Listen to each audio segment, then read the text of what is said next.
Après le Covid-19, voulez-vous faire le bien?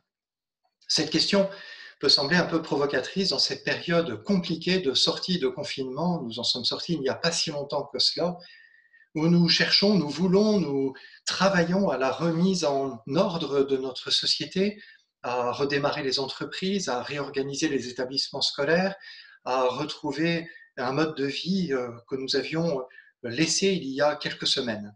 Oui, cette question est volontairement provocatrice, mais elle me semble profondément légitime. Voulez-vous faire le bien après le Covid-19? Alors, pour répondre à cette question, j'ai besoin de préciser deux termes qui me semblent fondamentaux et qui se répondent l'un l'autre, qui s'équilibrent l'un l'autre. Le premier terme, c'est celui de l'intérêt et le deuxième, c'est le bien. Alors, l'intérêt, qu'est-ce que c'est? L'intérêt, c'est une accumulation d'avoir, de possessions, et c'est tout à fait légitime, et c'est tout à fait nécessaire de posséder, d'avoir des choses pour pouvoir eh bien, vivre, pour pouvoir nous nourrir, pour pouvoir nous vêtir. Le bien correspond plutôt à notre être, à notre identité. Pour grandir dans l'intérêt, il faut en avoir plus. Pour grandir dans le bien, il faut être meilleur. Alors avec ces deux termes d'intérêt et de bien qui se renvoient mutuellement, qui s'équilibrent mutuellement, il est intéressant de revisiter, de relire ce qui s'est passé avec le Covid-19 et depuis le début surtout du confinement. Au nom de l'intérêt général, nous avons renoncé à un certain nombre d'intérêts particuliers qui étaient tout à fait légitimes et qui le sont toujours. L'intérêt particulier de nous déplacer comme nous le voulons, de faire nos courses comme nous le voulons, de consommer comme nous le voulons, d'aller visiter les personnes que nous souhaitons. Eh bien, au nom de l'intérêt général et en particulier au nom de la protection de notre système de santé et pour éviter qu'il y ait beaucoup de victimes à l'occasion de cette pandémie, au nom de cet intérêt général, nous avons renoncé à un certain nombre d'intérêts particuliers. Nous avons adhéré à ce que nous proposait notre gouvernement pour pouvoir gérer cette crise. Et c'est tout à fait légitime. Alors évidemment, cela a été compliqué pour notre société qui est bâtie autour d'un intérêt général très simple, c'est de mettre les personnes en situation de pouvoir grandir dans leur intérêt particulier, de pouvoir être respectées dans la recherche de leur intérêt particulier. L'intérêt général, c'est notre vivre ensemble, notre manière de nous respecter mutuellement sans mettre de côté, sans attaquer la liberté des uns et des autres. Et les entreprises fonctionnent comme cela d'une manière tout à fait normale, au nom de l'intérêt de leurs clients, en respectant l'intérêt des collaborateurs. Eh bien, il y a une sorte d'équilibre qui se met en place pour pouvoir également garantir la survie financière des entreprises. Mais lorsque tout s'est arrêté pendant cette période de confinement, enfin tout s'est arrêté pour une partie de la population, celles qui ont pu connaître le télétravail, celles qui ont pu travailler de chez eux ou bien qui ont été en situation de chômage partiel, pendant que d'autres travaillaient beaucoup plus et en ayant parfois peur, eh bien, au cours de ce confinement, nous avons peut-être visité quelque chose de différent qui est notre bien particulier.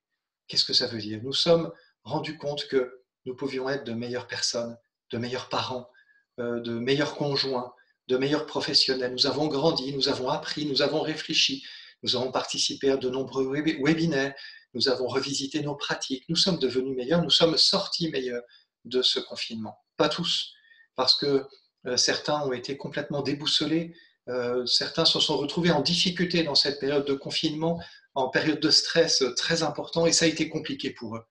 Mais pour beaucoup d'autres, eh bien, nous avons grandi, nous sommes devenus meilleurs. Alors, quoi faire à la sortie de ce confinement, lorsque nous avons encore certainement de nombreux mois à gérer cette crise de Covid-19, qu'allons-nous faire?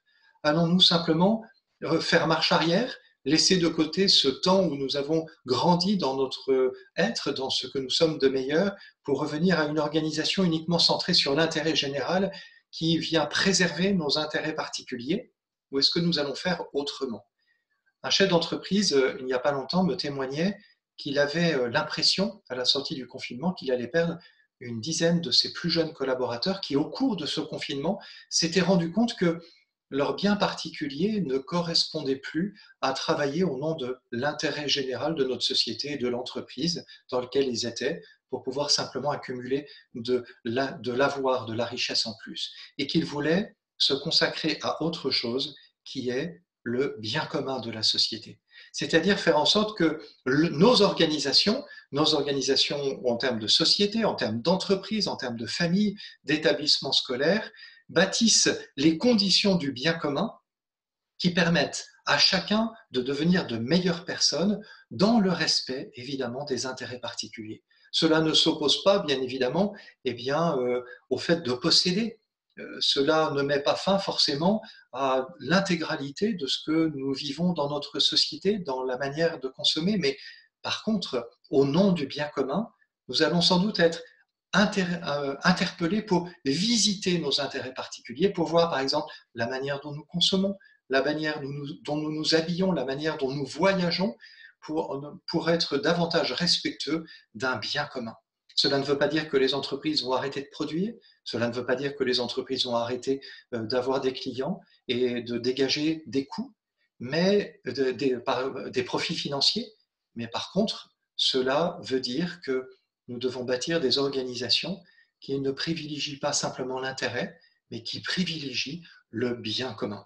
Alors, si vous êtes intéressé par cette analyse, je vous invite à peut-être regarder ce que nous faisons au CE Management. Nous existons depuis 1962, un groupe de patrons qui se réunissait sur deux questions de fond, sur qu'est-ce qui fonctionne bien, qu'est-ce qui ne fonctionne pas bien, en vue de bâtir une culture du bien commun qui mette les personnes en situation de bien faire et de bien-être, d'être de meilleures personnes. Nous sommes les spécialistes de la mise en place de cette culture du bien commun dans les organisations, dans les entreprises, dans les établissements scolaires, pour que, au nom de ce bien, soit respectée la croissance de chacun, mais dans le respect, bien évidemment, des équilibres dont nous avons besoin en termes de finances et en termes d'organisation et de productivité. Nous sommes une cinquantaine de consultants, nous avons des clients de toute taille et de toute activité. Et depuis 5 ans, plus particulièrement, nous avons accompagné 10 000 managers et de très nombreuses entreprises pour mettre en place cette culture du bien commun. Si vous êtes intéressé par cette thématique, si vous voulez contribuer au bien commun après cette crise du Covid-19, n'hésitez pas à prendre contact avec moi pour commencer et poursuivre un échange. Je suis à votre disposition. J'espère que ces éléments de réflexion vous ont intéressé et j'espère surtout à très bientôt. Je vous souhaite le meilleur pour contribuer au bien commun là où vous êtes.